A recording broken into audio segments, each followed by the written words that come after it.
Hi, welcome back to Chapter 17 of Out of My Mind. As I've been getting used to using Elvira over the last month, life at school has been almost pleasant. Almost. I can ask Connor about a TV show that came on the night before or tell Jessica that I like her new shoes.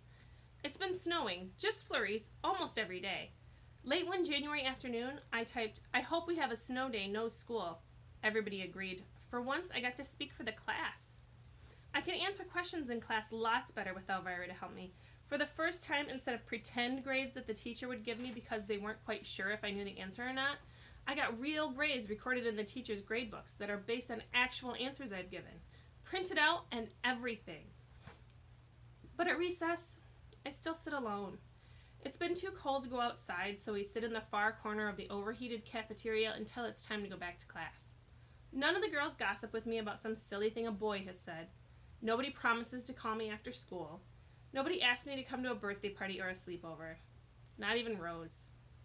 Sure, she'll stop and chat for a minute or two, but as soon as Janice or Paula calls her name to come and look at a picture on a cell phone, Rose will say, "I'll be right back," and then skip away as if she's glad she has a reason to cut out on me.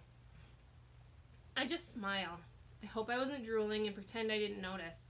After a few minutes of faking it, I push the button for the sentence, "Go back to H5, and Catherine and I roll back down the hall. One afternoon, near the end of January, Mr. Dimming announced in a voice that sounded like he'd been chewing on dry toast, "Instead of regular class today, I think we'll have a practice round for the Whiz Kids quiz team." Everybody cheered because otherwise we would have had a lesson on the Sahara Desert. Talk about toasty and dry. Every year, our school sends a team to the Whiz Kids competition.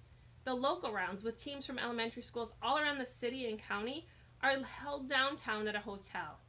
Last year, our school got to second place in the whole district.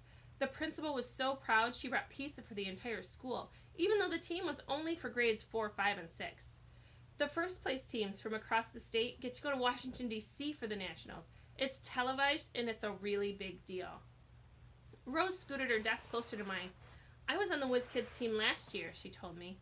"I know," I typed. "You're smart." She beamed and then leaned closer.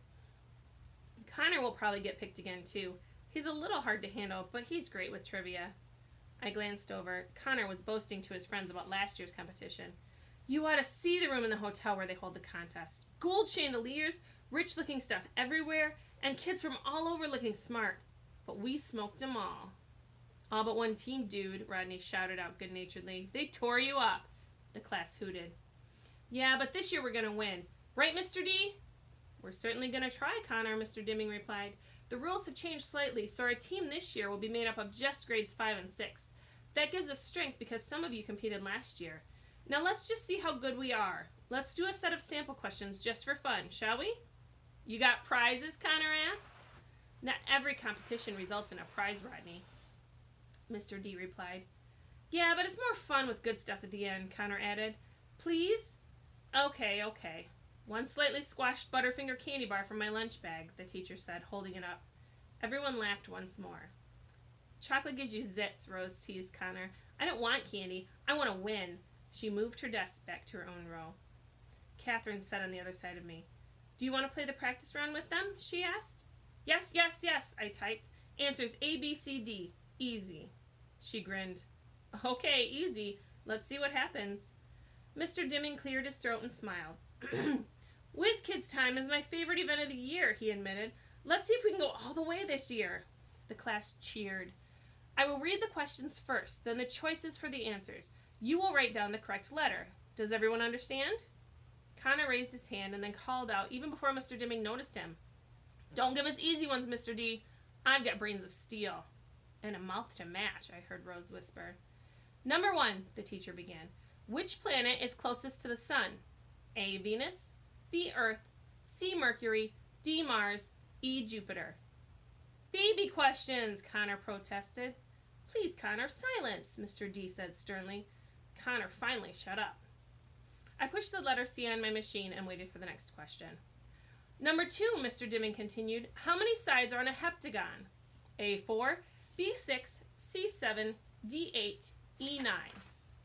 I typed in the letter C again. Would the same letter come up twice in a row?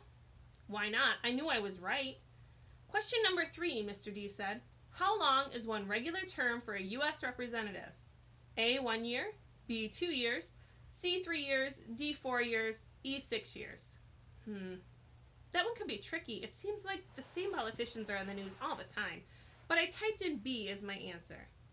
Mr. D gave us 50 questions in all. Several were math problems. Others had to do with science and grammar.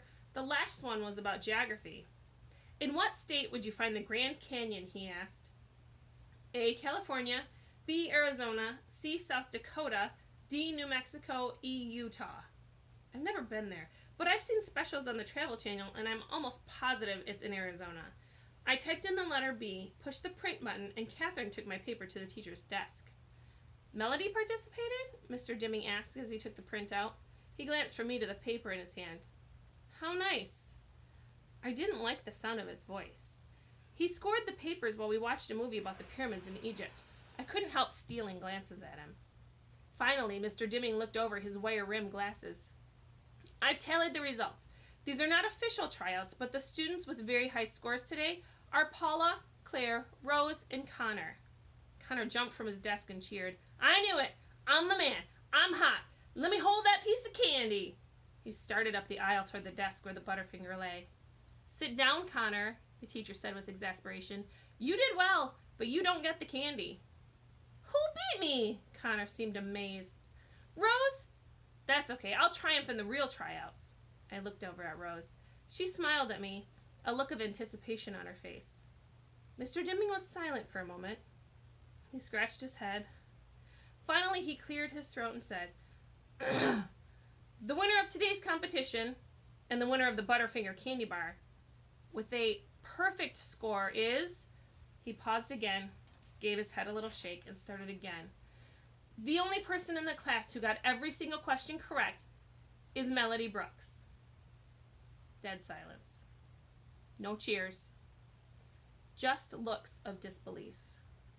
No fair, Molly blurted out angrily. Melody's got a helper who whispers the answers to her. She must have cheated, Claire added loudly.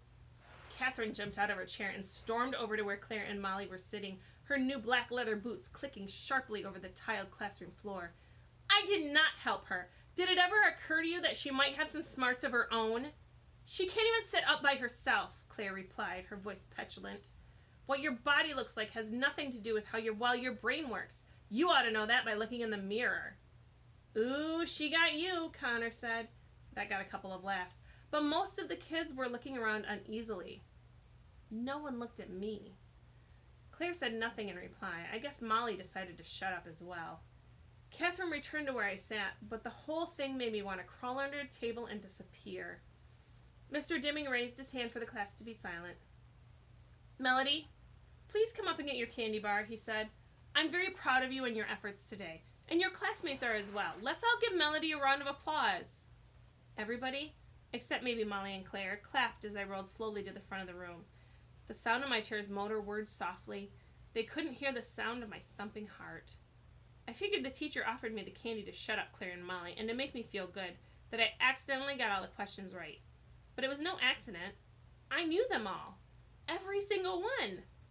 Mr. Dimming placed the candy bar on my tray. Good. At least I wouldn't have to worry about dropping it in front of everybody. I rolled back to my place with my head down. I'm so proud of you, and you should be too, Catherine whispered, holding her hand up for me to slap. But I didn't move. Not, I typed. Why not? You beat them all. It took me a very long time, but I typed. They think my brain is messed up like the rest of me. I felt like crying. Then we'll just have to study and show them they're wrong, Catherine said, a hint of defiance edging her voice. Why? I asked. So you can be on the quiz team, she told me. Never happen, I tapped. Just as Catherine was about to reply, Mr. Dimming announced that the official tryouts for the quiz team would be held in 1 week. Many of you scored quite well in the practice round, he said, but remember, you will have to compete against the 6th grade students as well for the real competition. Go home and study. Only the best will be chosen. Like me? Connor yelled. If you qualify, Mr. Dimming told him, I'm taking a winning team to Washington, D.C. this year, class. Are you with me? Yeah, they all yelled. I was amazed they'd get excited about studying for anything, but he rallied them like a football coach. Are you willing to study so we can be on television? Oh, yeah. You gonna buy a new suit if we win? Connor blurted out. Mr. Dimming actually laughed. That's a promise. A new suit. Maybe blue with a red satin vest. The whole class broke out in laughter and applause. Then let's do our very best, Mr. D said. I'm going to create extra challenging questions so that we can be stupendously prepared this year. Well, he's already starting with the big vocabulary words, I heard Molly whisper to Claire. Hard questions? Connor whined. Look at it this way, Mr. Dimming told Connor. If Melody Brooks can win the first round, then my questions must not be difficult enough. We're all going to rally to win the competition. Everybody cheered. Except me. That's the end of that chapter. See you next time.